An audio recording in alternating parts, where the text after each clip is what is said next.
कि हम अद्वैत के मोक्ष को सिद्धांत को थोड़ा-सा समझ लेते हैं कि अद्वैत का सिद्धांत है क्या वास्तव में? विशिष्टाद्वैत का अलग है, शुद्धाद्वैत का अलग है, द्वैताद्वैत का अलग है। सारे जो सिद्धांत हैं मोक्ष के थोड़ा-सा अलग हैं। इसमें ज़्यादा डिटेल में नहीं जाते हैं क्योंकि ज़्यादा डिटेल में जाने पर ये इसका वेगनिज़्म के टॉपिक से कटाव है। लेकिन आचार्य प्रशांत का दृष्टिकोण है वेगनिज़्म को इससे जोड़ते हैं, स्पिरिचुअलिटी से जोड़ते हैं। उनका कहना है कि अगर आपको इसको बहुत बड़े स्तर पर सफल बनाना है तो इस मूवमेंट को स्पिरिचुअल बनाना ही पड़ेगा।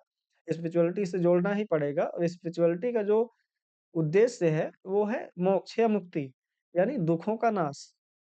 और चेतना का जो चेतना इन सब अविद्या में या अज्ञान में फँसी हुई है, उन सब से चेतना की मुक्ति।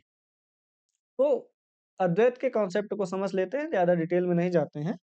अद्वैत के कॉन्सेप्ट के समझने के लिए 3 लेवल पे समझते हैं इसको, या किसी भी धार्मिक कॉन्सेप्ट को समझना होता है तो 3 लेवल पे समझा जाता है उसके।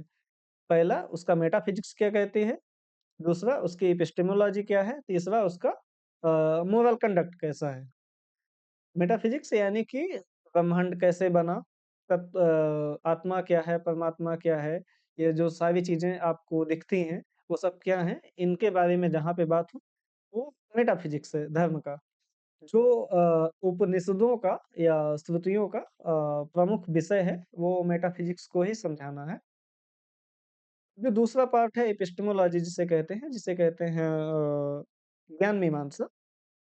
उसका ये काम है कि आपको ये समझाना कि जो मेटाफिज़िक्स में जो बातें कही गई हैं, जो ज्ञान बताया जा रहा है मेटाफिज़िक्स का, और उसका आधार क्या है, उसका सोर्स क्या है, वो ज्ञान कैसे प्राप्त किया गया है? क्या वो लॉजिक से प्राप्त किया गया है या अनुभव से प्राप्त किया गया है या किसी ने बताया है उस हिसाब से?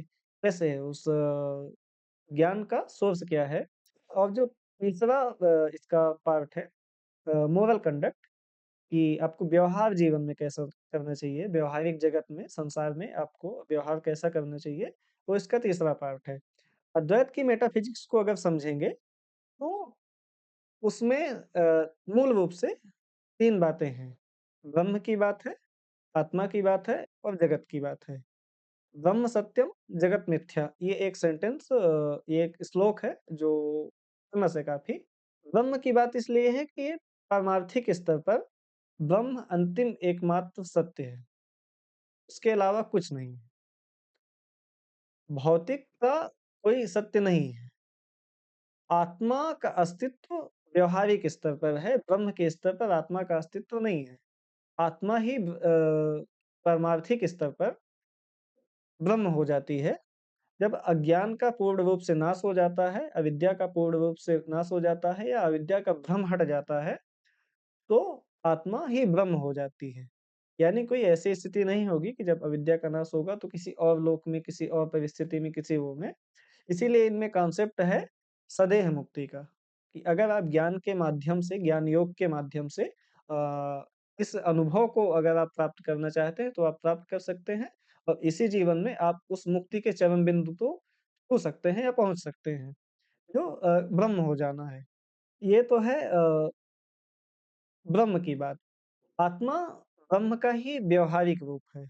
जब आत्मा क वो रूप है जिसमें आत्मा या चेतना कह लीजिए, दोनों एक ही चीज़ है।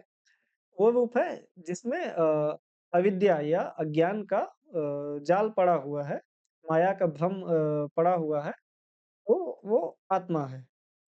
जगत क्या है? जो भी आपको भौतिक चीज़ें दिखती हैं, धरती है, पदार्थ है, ये सब मिथ्या है। ये सत भी हैं, असत भी हैं। क्यों? क्योंकि आपको अभी महसूस हो रहे हैं तो ये सत हैं, लेकिन इनकी सत्ता समय से परे नहीं है। ये एक समय की स्थिति के बाद महसूस होना बंद हो जाएँगी। इनकी सत्ता समय सापेक्ष है, इसलिए ये मिथ्या भी हैं। ना सत हैं, ना असत हैं।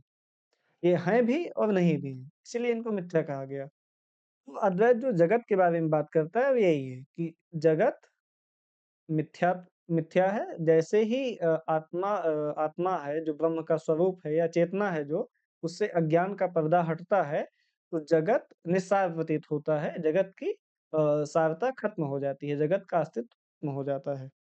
ये है, अनुभव में है वो माया के कारण है। अब ऐसा नहीं है कि कोई व्यक्ति अगर ब्रह्म की चेतना स्तर पर उसका चेतना स्तर ब्रह्म तक पहुँच गया तो फिर ये पेड़ और पौधे सब खत्म हो जाएँगे, ऐसा नहीं है। वो तब भी रहेंगे, वो व्यावहारिक स्तर पर रहेंगे, पारमार्थिक स्तर पर वो नहीं रहेंगे। वो सब द समझ सकेगा कि उसकी ही अभिव्यक्ति है, ये सब कुछ ब्रह्म की ही अभिव्यक्ति है, अलग से कुछ नहीं है। इसीलिए वो अद्वैत है, मतलब वो नहीं है, डुअलिटी खत्म हो जाती है ब्रह्म के स्तर पर। व्यावहारिक स्तर पर डुअलिटी बनी रहती है। तो ये तो हो गई इसकी मेटाफिज़िक्स, संसार को समझने की। जो इसकी एपिस्टेमोलॉजी है, अब कोई बात कह सकता है कि चलिए ठीक है, ये ज्ञान हो गया।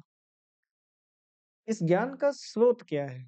ज्ञान मीमांसा जिसे कहते हैं, इस ज्ञान को प्राप्त कैसे किया गया?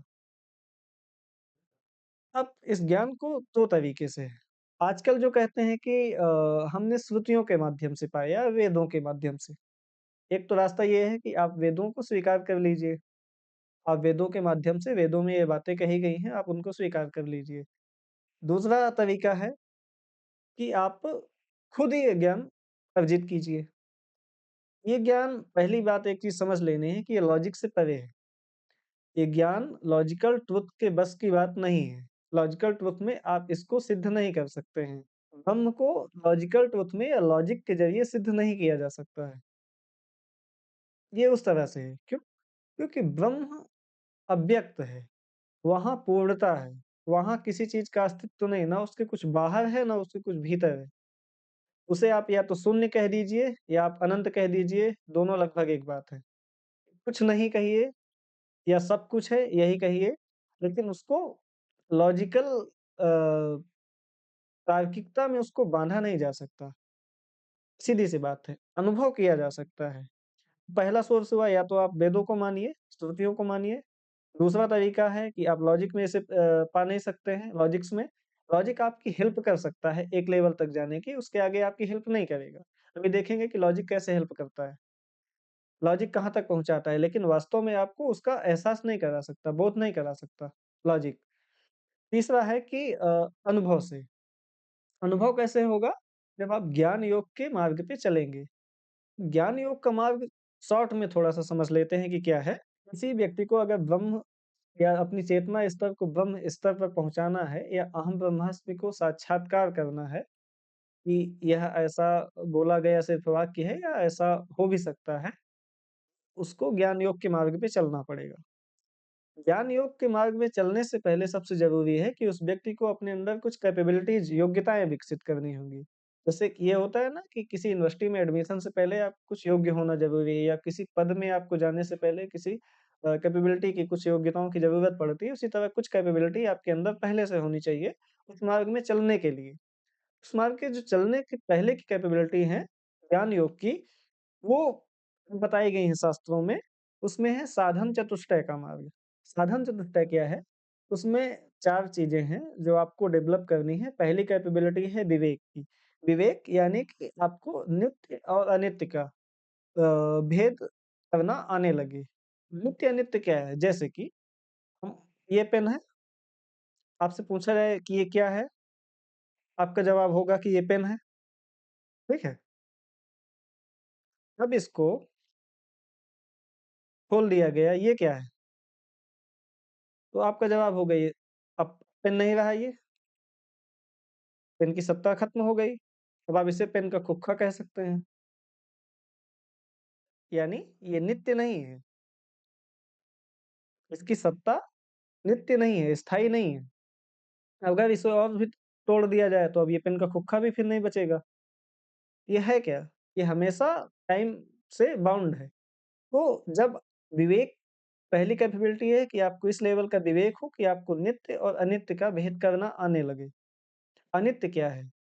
अनित्य है चेतना, कॉन्शियसनेस। उसको आप विभाजित नहीं कर सकते हैं, इसको विभाजित कर सकते हैं। इसलिए ये नित्य नहीं रहा, तो पहला कैपेबिलिटी ये है कि आपको ये विवेक हो कि नित्य और अनित्य का भेद करना आना चाहिए। दूसरी कैपेबिलिटी है वैराग्य की। वैराग्य मतलब इहलोक और परलोक के प्रति आपका कोई चाहने की इच्छा न रह जाए। ना तो आपको इहलोक में कोई सुख चाहिए, ना तो आपको परलोक में कोई सुख चाहिए। ये इच्छाएँ अगर आपको खत्म हो जाएँ, तो आप फलों के प्रति अनासक्ति मूल रूप से हो जाए, तो ये वैराग्य का गुण है। ये है दूसरी कैपेबिलिटी। तीसरी है खट संपत्ति, यानी इसमें 6 चीज़ें हैं। सम यानी कि मन पे नियंत्रण हो आपका, दम यानी इंद्रियों पर नियंत्रण हो आपका, रति यानी कर्तव्यों में जो भी काम बताया जाए उसमें सहज स्थिति हो आपको, कर्तव्य करने में कोई कठिनाई ना हो। तीसरी चीज़ तितिक्षा, सहनशीलता इस स्तर की हो आपकी कि आपको सर्दी, गर्मी बरसात किसी चीज़ का कोई फ़र्क ही ना पड़े। आपको माइनस कितने भी डिग्री में बैठा दिया जाए, तो आपको फ़र्क ना पड़े या आपकी जलती जलजलाती धूप में बैठा दिया जाए तो कोई फ़र्क ना पड़े। ये है तितिक्षा की स्थिति। ये कैपेबिलिटी हो। दूसरा इसके बाद श्रद्धा, आपको अटूट श्रद्धा होना चाहिए इस मार्ग में आने से पहले और समाधान, समाधान यानी मन की एकाग्रता। आपका मन बहुत विचलित नहीं होना चाहिए चीज़ों में, मन एकाग्र हो। इसके लिए बहुत सारे तरीके हैं। योग भी योगासन जो आसन के तरीके हैं, वो सब इसी में आ जाते हैं, समाधान में। तो ये 3 हो गई विवेक, वैराग्य, संपत्ति। 3 चीज़ें, योग्यता 3 योग्यताएँ। चौथी एक चीज़ ज़रूरी होगी, मुमुक्षुत्व यानी मोक्ष की इच्छा।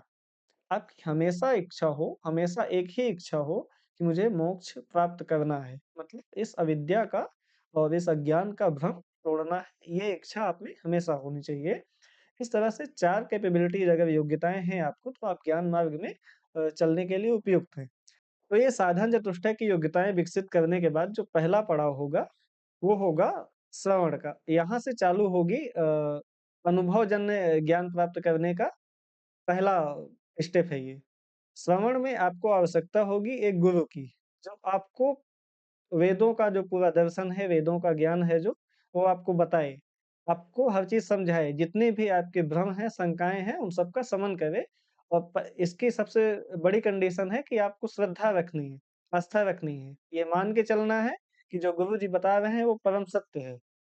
उसपे आपको शंका नहीं उत्पन्न करनी है अभी।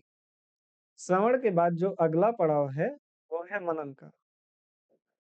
मनन के क्रम में आपको फिर वहाँ पे तार्किक रूप से चिंतन करना है। जो भी ज्ञान गुरु के द्वारा दिया गया है, उस पर तर्कों के माध्यम से उसको कसना है और उसको देखना है कि ये कितना ठीक है, कितना ठीक नहीं है।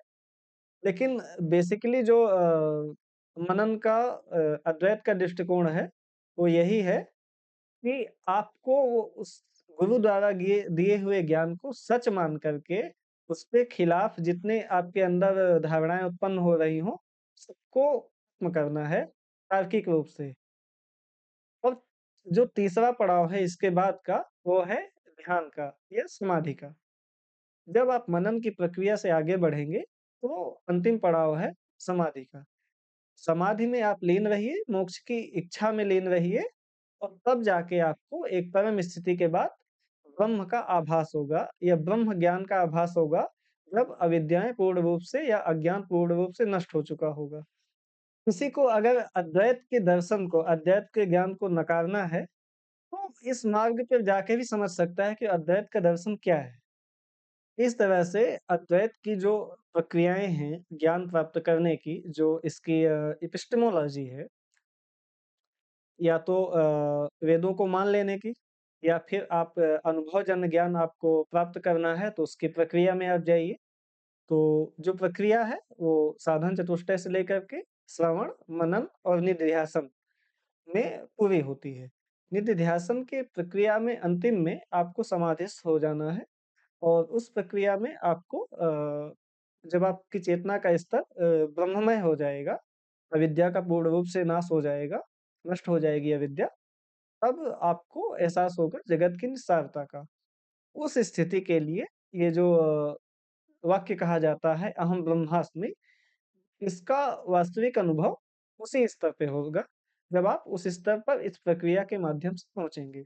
देखिए इसमें प्रॉब्लम ये हो सकती है कि कुछ इस तरीके की बात है कि कोई कहे कि आप 100 सीढ़ी दौड़ के चढ़िए और आप पहुँचेंगे ऊपर पाएँगे कि आप हाँफने लगे हैं। अगर हम किसी बताए हुए प्रोसेस को ही फ़ॉलो कर रहे हैं और ये मानकर फ़ॉलो कर रहे हैं कि वो पूर्ण रूप से सत्य है, उसमें आस्था रख कर के फ़ॉलो कर रहे हैं। हम ये भी जानते हैं पहले से कि जब उस स्थिति में पहुँचेंगे तो ऐसा बोध होगा, ज़रूरी है कि ऐसा जो बोध हो उस स्थिति में वो वास्तविक है या वो प्रक्षेपण मात्र है। हम उस स्थिति में लंबे समय तक हैं, मार्ग में हैं उस स्थिति के, हमने साधन चतुष्टय में वो कैपेबिलिटी उसी चीज़ों को ध्यान में रखकर हमने पहले से सुन रखा है पहले तो किसी को कि ब्रह्म का अनुभव कैसे होगा? ब्रह्म का अनुभव हुआ ब्रह्मत्व का, ये हमने पहले से सुन रखा है, मान रखा है, उसकी प्रोसेस में है और लंबे समय से प्रोसेस में है। तो क्या ज़रूरी है कि हम वास्तविक अनुभव को जान पाएँ या उसी अनुभव का दोहराव हो जाए ये? क्योंकि हमने सुना हुआ है, ये वही बात है, 100 सीढ़ी चढ़िए और आप पाएँगे कि ऊपर हाँफने लगेंगे। आप सच में हाँफने लगते हैं, क्यों? क्योंकि प्रोसेस ऐसा है। एक तो हो सकता है कि आप दोहराव हो, जैसे कहीं पे दिखा दिया जाता है कि एक बरगद के नीचे वहाँ से गुज़रेंगे तो आपको भूत समझ में आएगा, ठीक है? आपको पहले बता दिया गया। हो सकता है आप 100 बार उस बरगद के पास से गुज़रे हों, तब आपको ख़्याल भी नहीं रहा होगा कि भूत रहता है। लेकिन अगर कोई बता दे कि नहीं उस बरगद पे इतने बज के इतने मिनट पे अगर आप गुज़रेंगे उस बरगद के पास से, तो आपको भूत समझ में आएगा, वहाँ पे कोई नेगेटिव एनर्जी समझ में आएगी, ठीक है? तो आप जैसे ही अगली बार वहाँ से गुज़रेंगे उस टाइम पे, तो आपको अपने आप अंदर से लगने लगेगा कि है तो नहीं कुछ। आप वेरीफ़ाई करने लगते हैं उसको, क्या ऐसा है? अभी तक पहले आपके कॉग्निशन में ही नहीं था वो था या नहीं था उसकी बात ही नहीं है। आपके कॉग्निशन में ही नहीं था तो आप वेरीफ़ाई नहीं कर रहे थे उसको। अब आपके कॉग्निशन में है कि वहाँ पे भूत है, कोई कह दिया है, भले आप बिल्कुल नहीं मानते हैं भूत को तो आप उसको वेरीफ़ाई करेंगे। वेरीफ़ाई कैसे करेंगे? कुछ लक्षण देखेंगे, कहीं से कोई परछाई दिख गई, कहीं से पत्तों की आवाज़ दिख गई, पेड़ में कोई ऐसा जानवर है जिसकी आवाज़ आ गई, तो आप आइडेंटिफ़ाई करने लगेंगे कि ओह! सही हो सकता है कि ये शायद भूत की ही आवाज़ हो, ये पत्तों की आवाज़ भी आपको सरसराहट या आपकी परछाई भी ऐसे लगेगी आपको कि कोई चल रहा है साथ में। उसी तरह से ये भी है, ज़रूरी नहीं कि ये दृष्टिकोण जाके वहाँ पे एक्सपीरियंस का दृष्टिकोण सही हो, इसीलिए अद्वैत को काट पाना बहुत मुश्किल है। उसको क्योंकि उनके प्रोसेस ऐसा है कि उसको काटा नहीं जा सकता। लॉजिकली आप उस लेवल तक पहुँच नहीं सकते। एक्सपीरियंस में इसका प्रोसेस इतना कठिन है कि काट नहीं सकते। सीधा सा सिंपल सा मार्ग बचता है, श्रुतियों की बात आप वेदों की बात आप मान लीजिए। इसीलिए सारे लोग उसकी बात मान लेते हैं। जो एक अद्वैत का दर्शन मूल रूप से है कि चेतना ही परम है। देखिए, फिर से इस पेन का एग्ज़ाम्पल लेंगे। लॉजिकली अगर देखेंगे तो भौतिक तत्व की स्टेबिलिटी नहीं है, अगर लॉजिकली देखेंगे। प्रैक्टिकली अगर देखेंगे तो चेतना की स्टेबिलिटी नहीं है। जैसे इस पेन को लें, इसको खोल दें, ये अलग हो गया, अब ये पेन नहीं रहा। लेकिन अगर इसको कोई कह दे कि ये पदार्थ है, पेन की बजाय कहे कि ये पदार्थ है, तो फिर ये सत्य हो जाएगा। अब हम चाहे इसको जितना तोड़ दें, जितना काट दें, ये पदार्थ ही रहेगा। ये बात तो सत्य हो गई यानी पदार्थ की सत्ता रहेगी। लेकिन अद्वैत कहता है कि नहीं, ऐसा नहीं है। आप अगर जब तक ये पदार्थ है, तब तक आप इसको डिवाइड कर सकते हैं। उस लेवल तक आप इसको डिवाइड कर सकते हैं, जिस लेवल तक ये पदार्थ है। इसको आप तभी नहीं डिवाइड कर सकते हैं, जब ये पदार्थ नहीं रहेगा। जैसे इसको हम क काट के, तोड़ के, छोटा करते चले जाएँ, किस लेवल तक रुकेंगे? अद्वैत कहता है या लॉजिक भी यही कहता है कि आप इसको उस लेवल तक काट सकते हैं, जिस लेवल तक इसका अंतिम अस्तित्व है पदार्थ के रूप में। पदार्थ को विभाजित किया जा सकता है, चेतना को विभाजित नहीं किया जा सकता है। इसलिए ये मान लिया गया कि चेतना ही अंतिम सत्य है। अंतिम स्टेबल पॉइंट मिलेगा कोई तो चेतना का ही मिलेगा क्योंकि चेतना को विभाजित नहीं किया जा सकता। जब तक ये पदार्थ रहेगा तब तक विभाजित किया जा सकता है। ये तो लॉजिक्स में है। तो लॉजिक में भौतिक तत्व तो टिका नहीं। अब जो प्रैक्टिकली दिखता है जो, कोई भी चेतना आपको ऐसी नहीं दिखती। चेतना से अगर आप चेतना को तो वैसे परिभाषित नहीं किया जा सकता, पर अगर आप एनर्जी कुछ ले लें या वेव को अगर उस तरह से देख लें, जो वेव है वो पार्टिकल नहीं है, उस तरह से देख लें, आपको अगर कहीं वेव जनरेट हो रही है और वेव कहीं अगर इफ़ेक्ट डाल रही है, तो वो पदार्थ से ही जनरेट हो रही है और पदार्थ में ही इफ़ेक्ट डाल रही है। तो ये भी प्रैक्टिकली प्रूव नहीं हो रहा है कि वेव का स्वतंत्र अस्तित्व है, जब तक पदार्थ नहीं है। अगर कोई पदार्थ होगा तो ही वेव जनरेट होगी। सूर्य से इलेक्ट्रोमैग्नेटिक वेव्स आती हैं, क्योंकि सूर्य मैटर है, पदार्थ है। एक्स-रे निकलती है, जो वेव है, लेकिन निकलती किसी पदार्थ से ही निकलती है, इफ़ेक्ट भी करती है किसी पदार्थ में ही इफ़ेक्ट करती है। तो ड्युअलिटी है। अगर आप मान लेंगे कि भौतिक की सत्ता नहीं है तो फिर प्रैक्टिकली इम्पॉसिबल है कि चेतना कोई कार्य कर सके। चेतना किसी भी तरह से किसी तरह का इफ़ेक्ट उत्पन्न कर सके, नहीं है। चेतना मैटर को उत्पन्न नहीं कर पा रही कर सकती है। अगर कोई भी व्यक्ति दिमाग लगाए, इमेजिन करे सेब का आकार, लेकिन टेबल में सेब नहीं उत्पन्न हो जाएगा। कितना भी इमेजिन कर ले, केवल इमेजिन कर सकता है। या कोई भी घर के निर्माण को इमेजिन कर सकता है, केवल वो घर बन नहीं सकता है, जब तक कि उसको ईंट से ना बनाया जाए, जब तक कि मटेरियल उसमें यूज़ ना किया जाए। इसलिए प्रैक्टिकली ये लगभग इम्पॉसिबल है कि चेतना पदार्थ का क्रिएशन करती है। लॉजिक में पदार्थ की सत्ता नहीं टिकती है, क्योंकि पदार्थ को जब डिवाइड करते जाएँगे, तो एक लेवल के बाद पदार्थ जब तक पदार्थ रहेगा, तब तक वो डिवाइड हो सकता है। तो ये माना जाता है कि वहाँ ये एक तरह की भ्रम की स्थिति है। इसलिए अगर हम अद्वैत को वीगन से जोड़ देंगे और चेतना के कॉन्सेप्ट को व्यावहारिक स्तर पर लागू करने लगेंगे, तो ठीक नहीं बैठेगा। क्योंकि लॉजिकल स्तर पर अद्वैत को ना तो काट पाना संभव है और ना व्यावहारिक स्तर पर उसको फ़ॉलो कर पाना संभव है। इसलिए अद्वैत की डिबेट को इससे अलग ही रखना चाहिए।